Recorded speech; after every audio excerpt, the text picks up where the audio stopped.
Le Seigneur soit avec vous.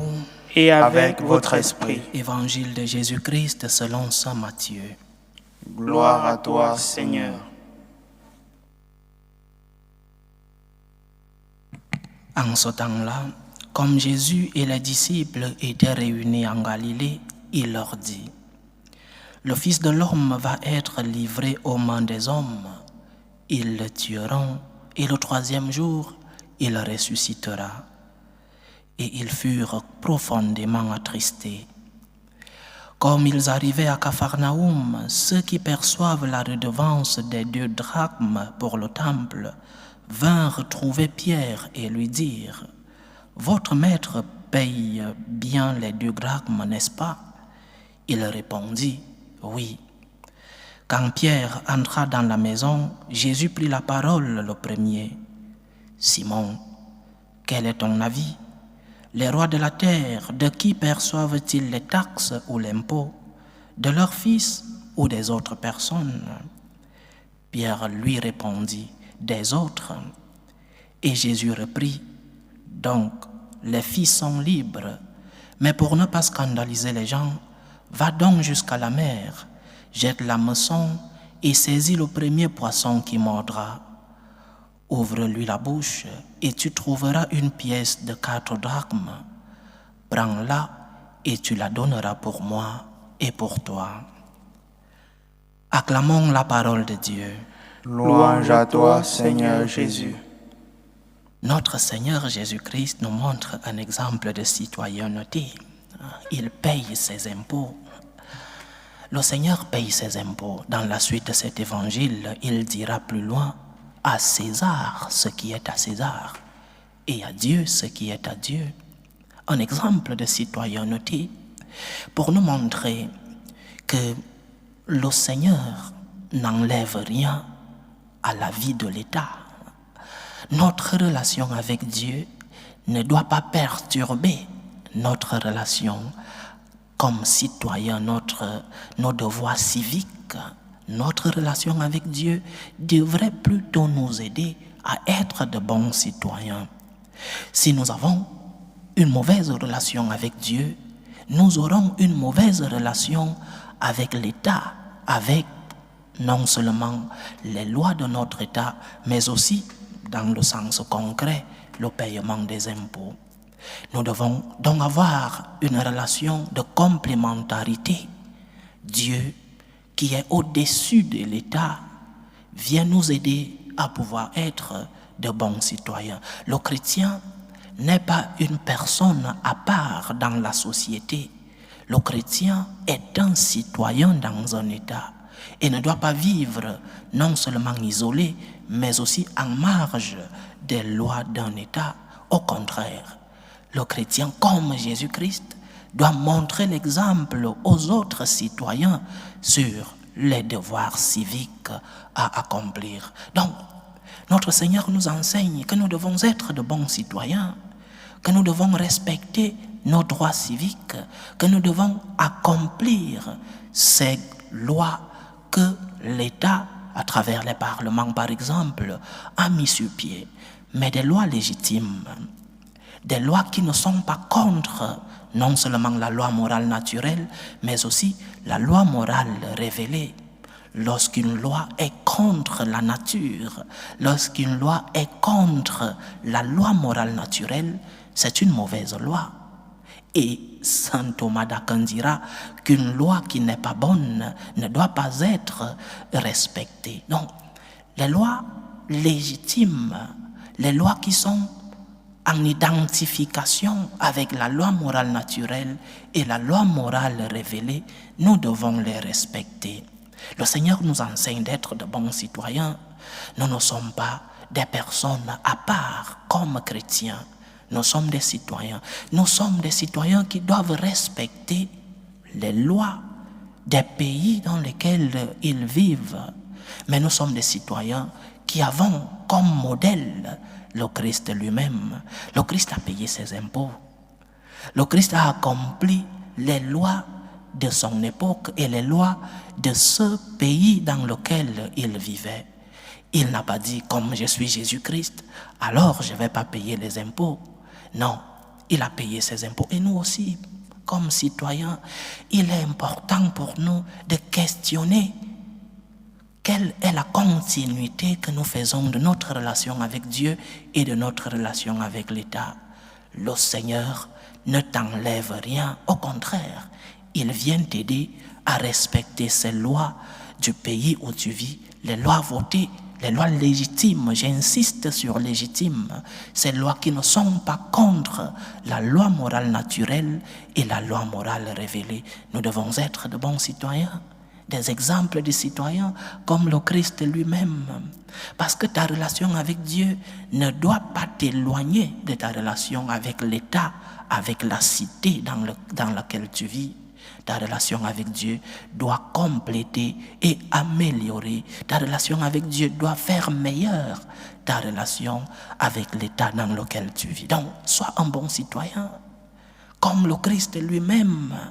Le Christ a pleuré sur Jérusalem parce qu'il aimait bien sa cité, il aimait bien sa ville. Alors nous sommes tous nés quelque part et nous devons, comme le Christ, être de bons citoyens des pays non seulement où nous vivons, peut-être pour des personnes qui se sont éloignées de leur pays d'origine. Nous devons apprendre à respecter les lois de la cité dans lesquelles nous vivons. Comme chrétiens, j'ai le devoir non seulement de respecter les lois de la ville, du pays dans lequel je vis, mais aussi comme le Christ, à imitation du Christ, de tout faire pour être un modèle de citoyenneté. Les premiers chrétiens, ceux-là qui sont les grands docteurs de notre Église, les pères de notre Église, ont toujours été de grands citoyens où ils vivaient. Les premiers chrétiens ont toujours su faire cette différence entre la relation avec Dieu et la relation avec l'État. Dieu ne vient enlever rien à l'État. Pour reprendre les paroles du Seigneur, Dieu n'enlève rien à César. Et César ne devrait rien enlever à Dieu. Ta relation avec Dieu doit te faire meilleur citoyen. Ta relation avec Dieu doit te faire être un citoyen modèle à l'exemple de Jésus-Christ lui-même. Ceci dit, lorsque nous voulons séparer notre relation avec Dieu de notre relation avec l'État, nous tombons dans un piège. Le piège de mettre où l'État au-dessus de Dieu. Et quand nous tombons dans ce piège, nous ne comprenons pas ce que le Seigneur veut nous enseigner, par exemple, dans l'évangile d'aujourd'hui. Je me pose souvent la question, lorsque nous avons un rendez-vous dans un bureau, par exemple, on nous donne 1 heure, rendez-vous à 10 heures, par exemple, nous arrivons à 9h30 pour ne pas perdre le rendez-vous. Sinon, si tu arrives en retard, le rendez-vous est perdu. Parce qu'il y a un rang qui doit passer après toi. Mais lorsque nous venons à l'église, nous n'avons pas de pression.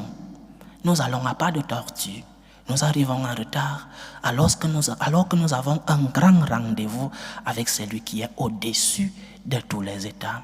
Donc, si tu n'arrives pas à mettre Dieu au-dessus dans ta vie, à la première place dans ta vie, tu es en train de mettre César à la première place. Et César, plus tôt ou plus tard, arrive à ne pas respecter ce qu'il t'a promis. Mais Dieu au-dessus de tout. Mais Dieu au-dessus de tout ce que tu vis. Mais Dieu au-dessus de toutes les relations que tu as.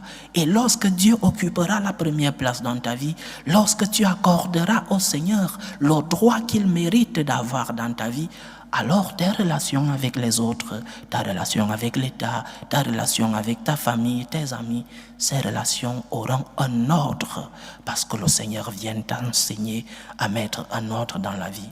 J'ai pris l'exemple d'un rendez-vous que tu as dans un bureau. Je prends un autre exemple. Lorsque tu vas dans ce même bureau, on te demande une taxe pour payer, pour avoir tel document ou un autre. Mais dans ton église, tu n'arrives pas à payer, ne serait-ce que pour la lumière dans ton église. Dans ton église, tu n'arrives pas à payer, peut-être parce qu'on ne t'oblige pas de le payer. L'État t'oblige. Si tu ne payes pas telle taxe, tu n'as pas ceci. Mais parce que l'église ne t'oblige pas à payer, certaines églises obligent la dîme. Mais parce que nous, chrétiens catholiques, on nous a habitués au gratuit total. Alors, nous vivons une vie commode. Je prends juste l'exemple de ce que j'expérimente depuis que j'ai commencé ces célébrations eucharistiques. Beaucoup de demandes de messe, et je le fais avec grand amour. Beaucoup de demandes de prière, je le fais avec grand amour, avec tout le travail que cela implique. Mais très peu de reconnaissance, très peu de gens qui viennent dire, mon père, derrière ce micro, il y a des machines. Derrière ce micro, il y a un temple. Derrière cette personne, il y a des besoins. Derrière ce travail évangélisateur, il y a du matériel qui ne tombe pas du ciel comme la manne tombait à l'Ancien Testament. Mais lorsque nous allons à l'État, nous sommes fiers de payer les taxes parce que c'est obligatoire. Chers frères et sœurs, notre relation avec Dieu doit être au-dessus de toutes les autres relations.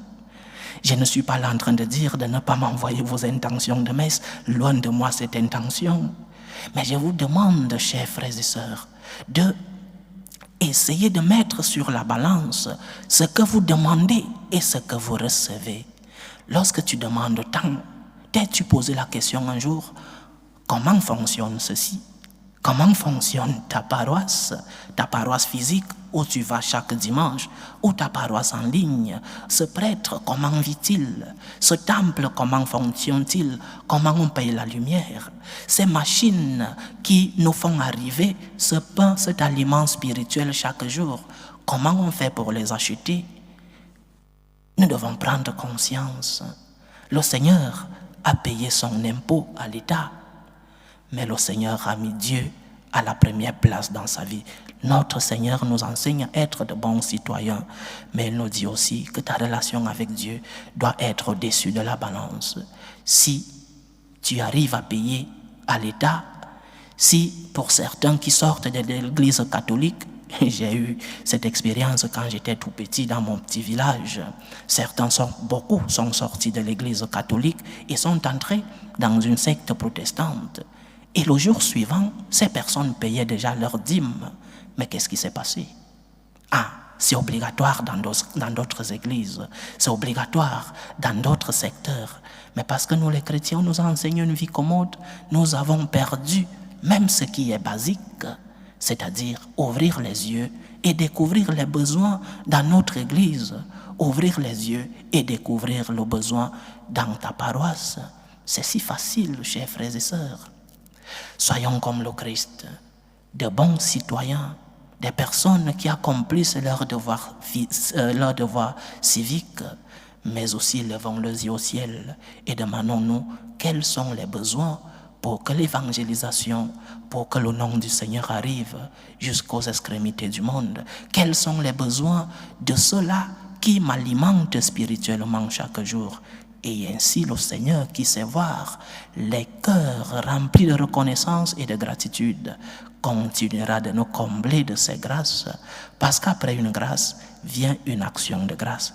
Tu as reçu tant de grâce, fais une action de grâce avec des œuvres, pas seulement un remerciement de courtoisie, mais un remerciement avec des œuvres. Même si c'est compliqué, il y a toujours quelque chose à donner au Seigneur. Que le Seigneur nous aide à être de bons citoyens, qu'il nous aide aussi à pouvoir ouvrir les yeux et découvrir les besoins qui naissent pour l'évangélisation. Loué soit Jésus-Christ. À jamais.